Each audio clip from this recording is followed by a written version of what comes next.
Hello and welcome everyone to the National Veterans Small Business Coalition's virtual training series. Today, I am thrilled to introduce Vic Singh. He's come back and he's got a full series for us on all kind of old. It's not old, but it's new accounting items that we need to be aware of. This is a 4-part series, and we're going to be talking about PBRs. I'm sure that's not a TV station, Vic. And so I'm looking forward to learning from you on the various accounting topics that you have for us today. So welcome and thank you so much for sharing your wisdom and what I love to call pearls of wisdom with our community today. Mary, thank you so much having me here. So PBR means Provisional Billing Rates for Government Contractors.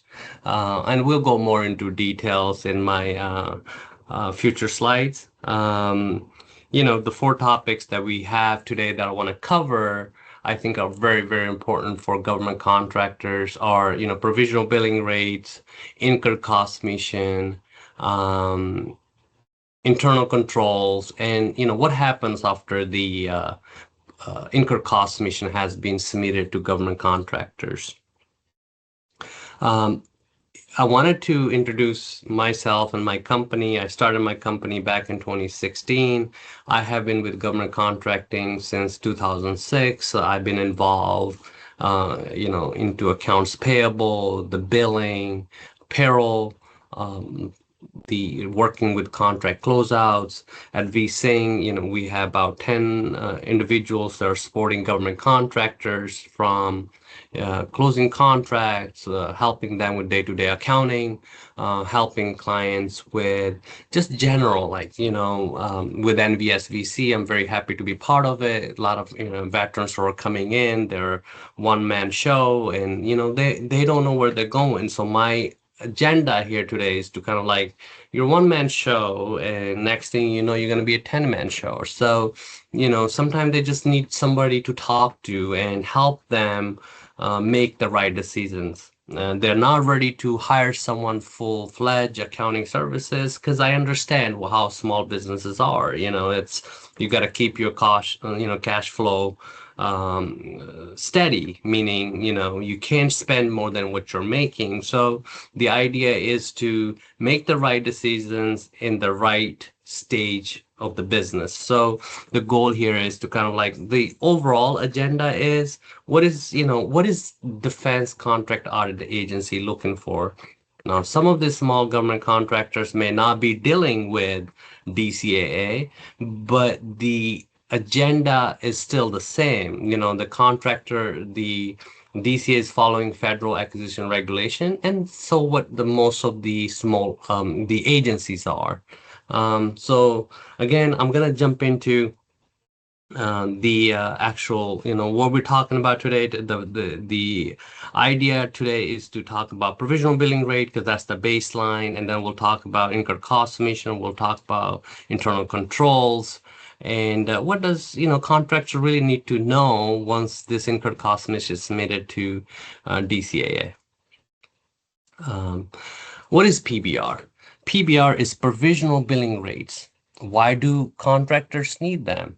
They need them because it is an interim billing process, meaning, when contractors are dealing with government, the government will say, hey, I don't have time for you every year to come and monitor what's happening on day-to-day basis. So what I'm going to allow you to do is bill me, tell me how much it's going to cost you each month, and bill me at whatever your costs are, bill me at 2% each month. And then going end of each year, I want you to tell me, okay, you billed me at $2 each month for the last 12 months. End of each calendar year or your fiscal year, I need you to tell me, did it really cost you $2, or did it cost you $2.10? So that's where incurred cost mission comes in. Hey, here's what I billed you, and here is here's what it actually costed me. So that's, we'll get into incurred cost submission into details. So to answer the question, what's PBR? PBR is, hey, I'm billing you on the budget rate, but then end of the year, I will let you know how much it really did it cost me. Did that answer your question, Mary? It did. And so if if a question, if it costs me more and I only put in, let's say I only put in the $2, as my expense month over month, but it really cost me $2.50. Does the government then give me, the 50 cents times 12 back plus interest, or is that a cost that I need to incur? Do I lose that? Very good question. So this is where it comes down to, how did you negotiate your contract with the government? Was it fixed price? If it's fixed price, then it was fixed price, I'm right? out. Hey, you should have managed your cost better, right? Now, if it was T&M, bad luck, right? You should have done your due diligence and come up with a better T&M rate. Now, PBR really is for contract types, or cost plus contract types, meaning, you have a contract with the government, and that is mostly in the DoD sector. If you have cost plus work, then yes, if you could justify that extra 50 cent, why did it happen? This is where incurred cost submission comes in. It's like, yes, you promised us $2, but it costs you 250. Okay, we get it, market vendors you're dealing with, that was the only best rate you could get for us. They understand, and they will do their due diligence to make sure that, this extra 50 cent you're presenting, one, you know, what first it looks bad on you is like, okay, if it, you could have done better job providing us a provisional billing rate, but now you're coming back with $2.50. Okay, we're willing to listen to you. Tell me, why did it cost you more money? And you're gonna have to justify it. Does that help? Yeah, it does help. It helps a lot. Okay, This is going to be fun. Okay, keep going. It's fun. I think a lot of government contractors get scared away from cost plus type of work, but I feel like cost plus type of work is the fun part, right? You actually have to kind of, come up with your own math, and then you have a challenge, right? Hey, I promised this to the government. This is how much it's actually costing me. What do you do to manage that cost? And then justify it. Right, right. It's fun part. Okay. And the FAR clause that actually requires you to, justify your provisional billing rate is 42704. And I think every government contractor should be aware of this FAR clause. This basically, if you have a cost plus type of work, the government does want you to come in and on annual basis, look at your historical data, look at what's coming up in next year, and then come up with a acceptable provisional billing rate. And the FAR clause that requires you to do that is 42.704.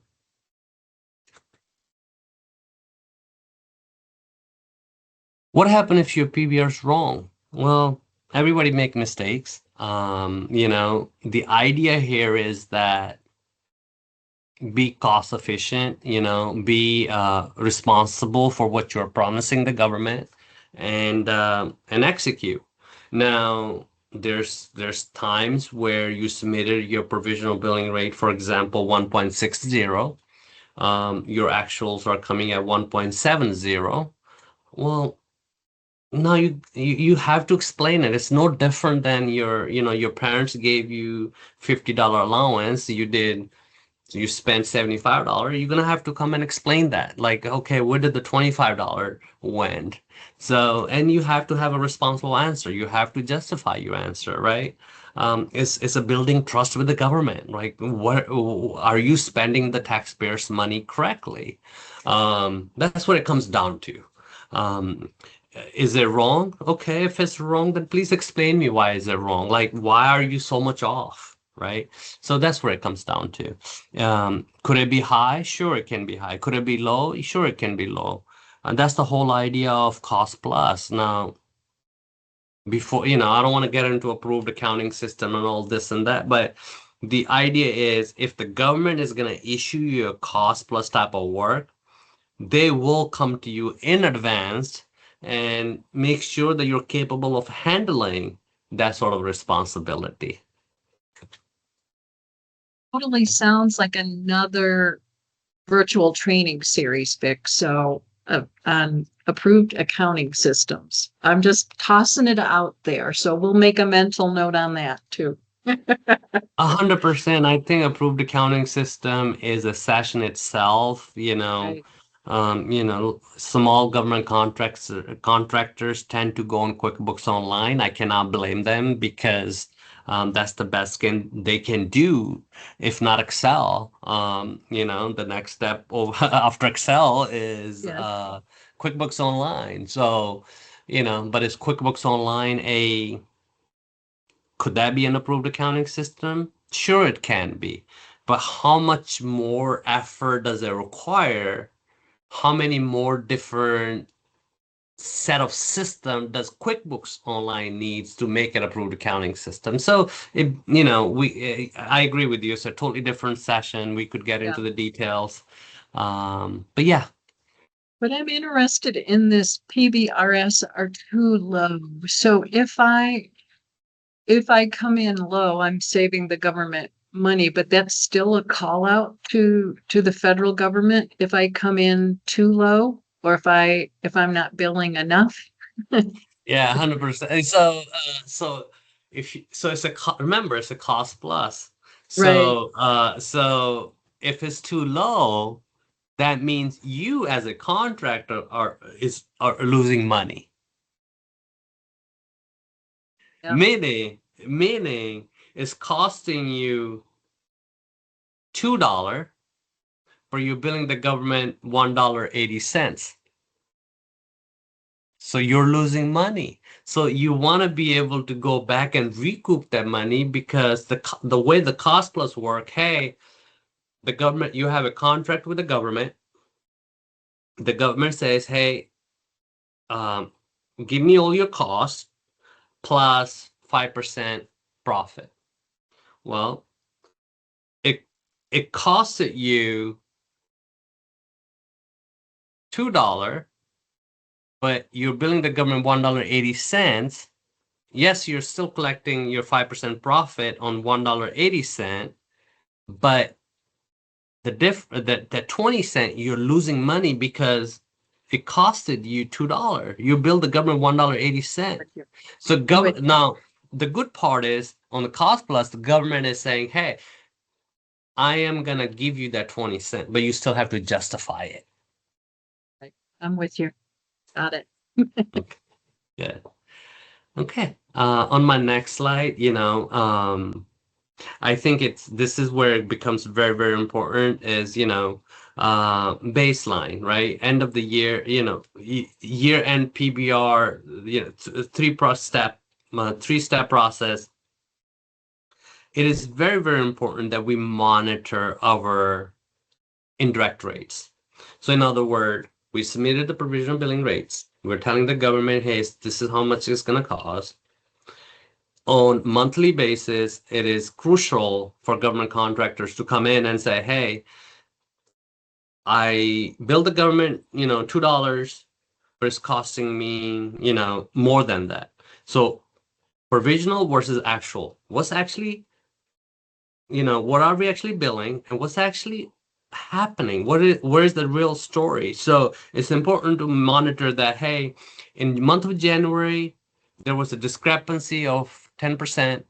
But in the month of February, we are aligned. Month of March, there's a discrepancy, but end of April, I think I can manage. So you have all this time between January through September, October to kind of manage your indirect rates, right? Come December, you have to be um, uh, exactly where you want to be. Now, that said, here's what we're billing, here's what's actuals. Now there's a discrepancy, underbilled, overbilled. At that time, it's more important about like communicating with your contracting officer, communicating with your program manager. It's a 5-year contract. What does the contract say? Does it mean at end of the base year that you fix your differences and either you overbill the government or underbill the government? Do you write the check back to the government, or the government is saying, hey, hold on to this money and apply it toward next year, option year one? So there's all this communications that should take place, right? The government come back and say, hey, let's hold on to it. It's a 5-year contract. Or the contract itself might call out and say, hey, I need you to wrap up base year. What happens in option year one is option year one. You know, let's wrap this up in base year. So either you owe the government or the government owes you, and you move on from there. Several different takeaways that I'm gleaning with regards to this process is, number one, every month I need to, if you want to say, have my little notes on why I'm either on target, under target, or above target. Because I'm going to have to explain at some point in time to the programmatic lead or to the contracting officer if something gets, I'll say, wonky is my technical term for it. Yeah. And then it makes closing out the year's book that much easier for me, because I don't have to think about what happened in, January or March, or, something happened where, inventory wasn't delivered. And so there was maybe a pause on work or something until inventory came in, kind of depending on the nuances of the project that I'm working on, right? Okay, so I need to make sure with my accounting system that I also have a place to be able to put notes for that particular month. Am I off on that thinking, or is that something that you normally recommend to your clients? No, 100%. I think, most importantly, before we get out there and try to explain other people, can you explain it to yourself? Right? Hey, like if you can explain it to yourself, you most likely can explain it to the third party. I think it's important to, what happened in January. You may not remember what happened in April, May timeframe. So to your point, making those notes is crucial. It's all about documentation, documentation, and documentation. Like you've got to document, like why are there differences? Remember, one thing we forget to is like the money is coming from American government, right? So and that's taxpayers' money. Where is that money being spent? And the government has all the rights to come back and ask for it. Yeah. All right. This is great. Let's keep going. I'm excited. Uh, okay. Um, so I'm just going to talk about a little bit about cost pools. It's end of the day, it's one wrap rate. We take our fringe pool, we take our overhead, we take our G&A, and we mix them all together, and we come up with one wrap rate. What does that mean? So let's say your total cost is 1.60. Then you want to add your fee or profit on top of that, and you're billing the government 1.65, right? Now, the government does like to see, especially DCAA, they do like to see how much is it costing you in a fringe, how much is it costing you in overhead, how much is it costing you in G&A. Why? Because, if it's costing and it becomes very important in the bid and proposal process, right? Because contracting officer, they're seeing everything. They're seeing bid and proposal, they're seeing provisional billing rates, they're seeing incurred cost submission. So they're seeing everything from various different contractors. So, if it's costing one contractor fringe rate of, let's say, 35%, and it's costing another contractor 30%. They want to know, like, okay, why is it costing this this contractor 35%. Oh, this contractor is offering a better 401k plan. Okay, well, does government care about that? Maybe they do, because it's kind of helping the contractors to retain that talent that government needs. So there's all these little factors that take place. So it's important to understand how much is it costing you in your fringe pool, how much it costing you in overhead, how much it costing you in G&A pool. So all these little factors take place. So I would definitely say that each contractor, and it's not so important to learn this in the beginning stages of your business, but having that understanding that all these little things matter, and slowly, as a small business owner is trying to get into GovCon business, they need to be aware of this kind of terms. One, second, accounting, and third, in general, like, who's monitoring me? There's there's a lot of red tape around government, right? So Yeah. there are parties that are monitoring you. You're not the only one, right? So if you're gonna spend taxpayers' money, there's people that are monitoring you. You may be small and getting a one person bill it or two person bill it from your prime, you know. In the beginning stages, go for fixed price, go for T&M. Cost plus becomes very, very hard. And I think in order to grow, you have to get into cost plus. But in the beginning stages, shoot for fixed price, less I, compliance. Go ahead. you were reading my mind, Vic, because this ties to proposal strategy as well, right? Based on where the business is at, or even if you are a seasoned business person, I'm getting very excited here. You can tell, um, is because if I'm starting out, I would want fixed price, right? Because I know it's probably low. It's low bid wins, right? It's a fixed price. Here it is. This is all you're going to get paid. Whereas if I'm on a T&M, or, if I'm a best value, going after a best value proposal, then I have a greater, um, a greater flux, I'll say, with regards to my pricing strategy, or with regards to my price, regarding my pricing strategy of that particular contract. I can see how this, understanding all of the fringes, I may want my more seasoned individuals, my seasoned engineers, for, I'll say, the specialized work where I can explain having a variance of a 35% or a 40% actual indirect rate. Whereas if I'm coming in on a firm fixed price, that may actually be like at 20%. My mind is I'm really enjoying this a lot, Vic. Yeah, So what are your thoughts? What are your thoughts? fixed price is good. If fixed price is great, actually. If the contractor have done its own analysis and built in that projected cost and built in that projected profit, I think fixed price are great. One thing that, if for any reason contractor makes a mistake and now they're tied up into this fixed price contract, the risk of losing that profit or losing money on a contract relies on the contractor,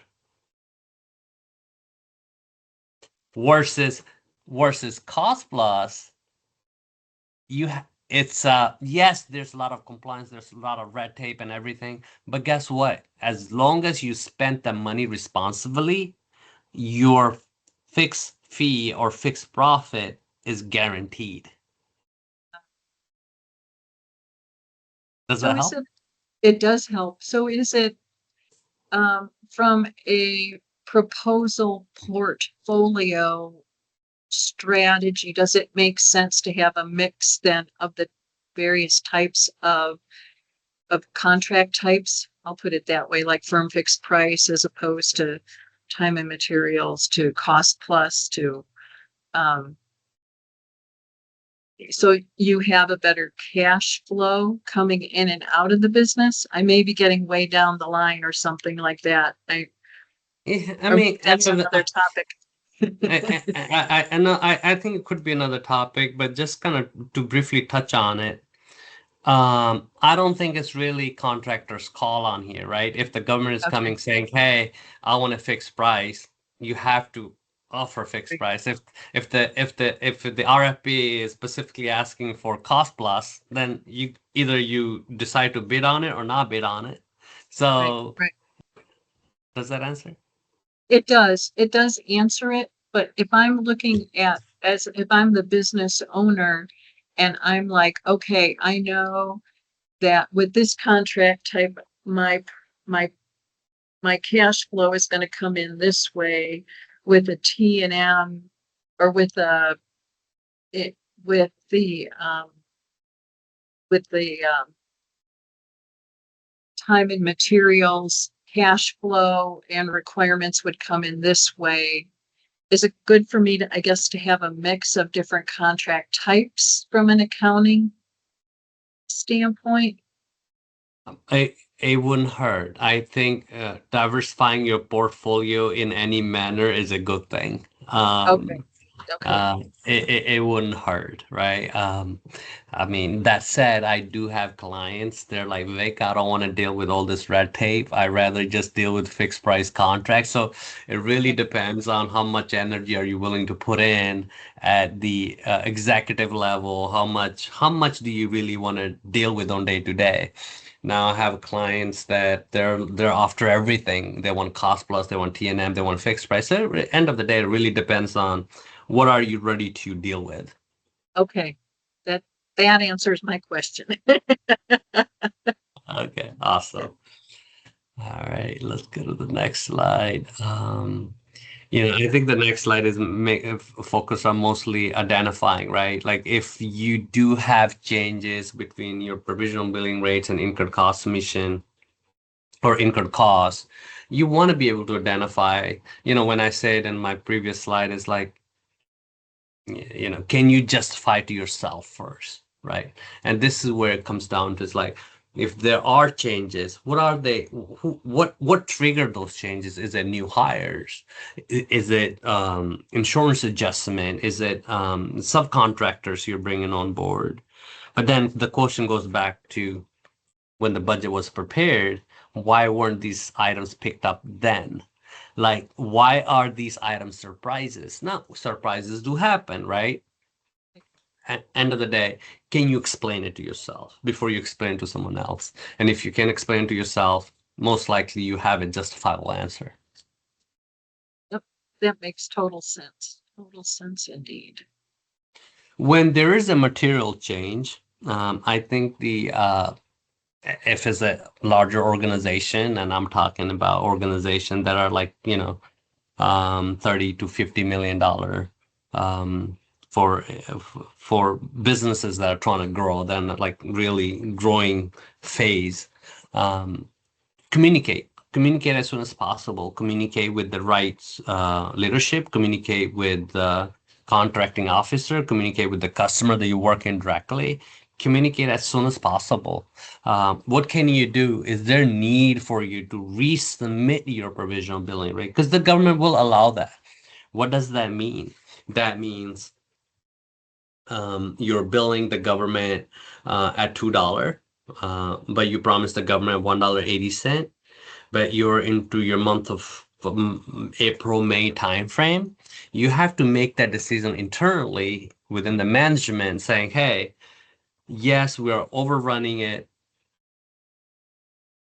but I have time to fix July, August, and you have a plan to fix this, reduce the cost, or, or if there's no chance of you reducing the cost, and you gonna be have a huge difference toward the end of the year, December 31st, there's no more time for you to fix. The government rather know that in advance. And to be honest with you, you rather fix that in advance, because end of the day, this is no different than filing your tax return, right? Meaning, you're on your W-2 and you're getting a 120K salary per year, and there's no federal taxes being withheld. And now, toward the end of the year, you're gonna owe the IRS that extra $25,000. What do you rather do? Do you rather pay that consistently over 12 months, or do you rather pay a one time? So you have to make those calls. Wow. Okay. I got it. Yep. Okay. Yeah. Example when actuals, there's a huge discrepancies. It hurts, right? Like, I think I somewhat touched it. When the provisional billing rates have a huge gap, it comes down to it touches the cash flow, right? It's cash is the king, right? So if you're incurring more cost and you're billing the government less, where's the money coming from? It's going from your reserves. You never want to do that. You never want to touch your reserve because the reserve have its purpose. So take immediate actions on those type of situations. Yep. It sounds like you have some. I feel like you had there's No, a I did thought have a coming in your question in my mind. mind. I'm thinking, yeah, that's true. You don't want to dip into the reserves. Or you're going to have to go if you're a tradable company, you're going to have to go to the shareholders and say, I need more money, or you're going to have to find more shareholders to get more to put it into the reserve, right? Yeah. No, that was the ponder. I'm thinking, look, A lot of times there's individuals, new business owners have line of credit in place, but the purpose of line of credit is to help you pay these expenses, good expenses, pay them while you're still waiting for your cash flow to come in. But leakage, I would call this leakage where you're billing the government $1.80 where you should have really billing them $2. I consider that leakage, right? yep, The line of credit is not there to help you to fix the leakage. It's there to help you to cover your expenses today that are legit expenses versus if there's a leak, there's no revenue supporting that. right. That that really explains the point very, very well. Yeah, because the banker too, the financial institution is going to want to know how the line of credit is being used. I mean, that's a whole nother report out.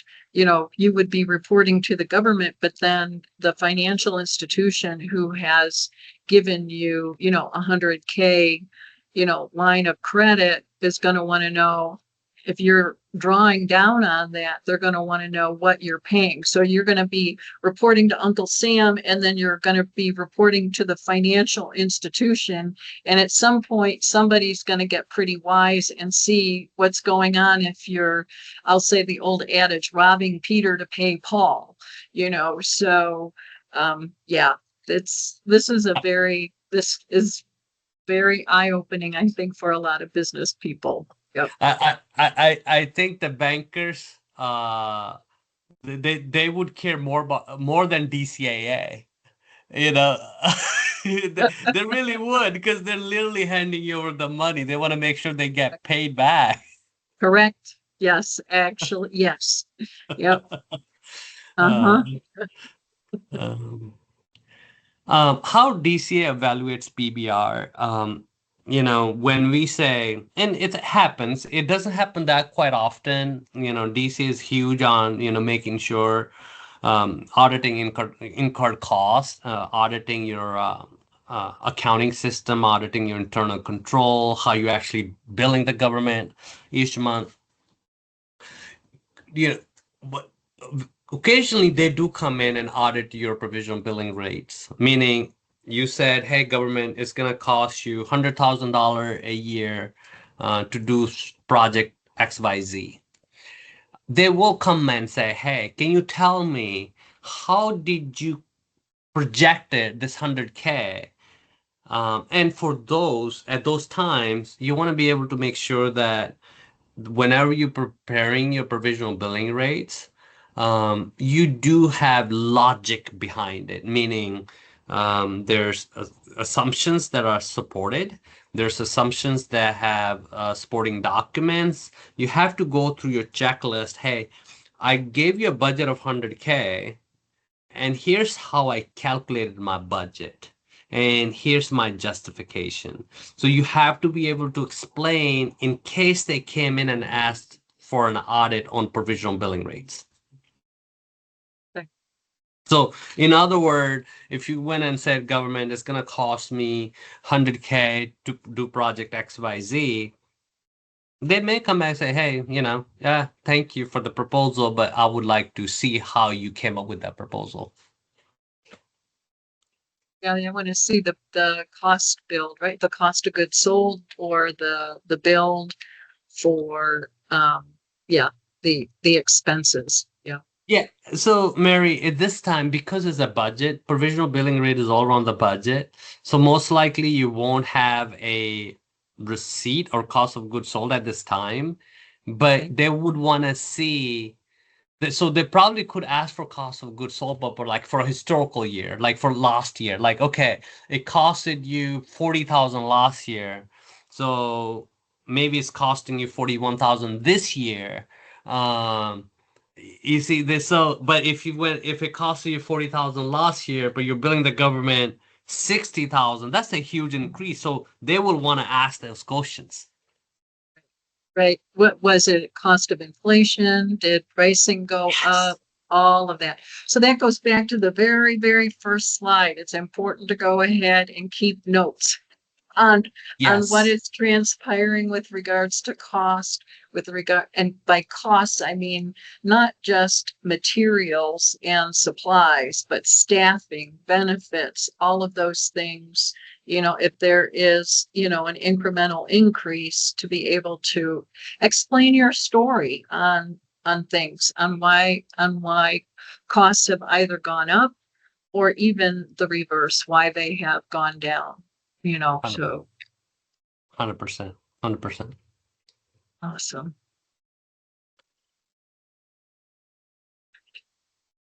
Common pitfalls, there's been times where I've noticed the government contractors, when they're preparing provisional billing rates, they'll just take, let's say, we're in year 2026 right now, and my provisional billing rates were due for 2026, they were due December 1st of 2025. And somebody might say, hey, nothing has changed, so I'm just going to use the rates that were used in 2025 for 2026. Those are bad decisions. I think when it comes to provisional billing rates, every time, every year, it's important to, okay, set aside some time just for the budget. Where we are today, where do we need to be next year, and what does it require to be next year? And that's your budget, right? From financial perspective, look at your historical data, look at your pipeline, what are you trying to bid, and let's come up with a explainable budget, right? Don't just say, hey, whatever I built last year, that's how it's going to cost me next year, and that's my PBR. That's not a good approach. Um, you want to be able to justify your numbers. Yeah. Yeah. Key takeaways, look at your data on a monthly basis. I know it's hard for small businesses who are just starting, like, hey, I have no data. I literally have less than 25 transactions on my monthly financials. Where am I looking at? But I would say even if you have less than 25 transactions, still look at them, understand them. Where do they go on the financial statements? Do they go on the fringe? Do they go on overhead? Do they go on G&A? That's very, very important. Many time I notice that commercial clients who have been doing business in commercial sector want to get into a GovCon sector, and they're used to doing this accounting the commercial way. It requires a shift toward GovCon accounting, and Yeah. which then requires making sure your numbers are tracked by not only chart of account, but by project and by cost pool. So I would say, staying top of your numbers, communication is the key. You want to be able to communicate anything, anytime you have a questions, reach out to people who may have the answer already. It does not have to cost you. It could be your friend, it could be your colleague, it could be someone you already know. Hey, this is what I'm trying to do. Can you help me? And sometimes it just literally take a phone call and ask questions. Yep. I agree. Use the resources that are out there, right? 100%, man. So this was our first series. We have total four. This was the first one on PBR. And the next series, we're gonna cover incurred cost submission. Thank you. Thank you so much, Vic. This has been great. I like it. It's a wealth of information, but it's also very succinct and to the point. And with that, everyone, I'm going to call this session a wrap and stay tuned for session 2.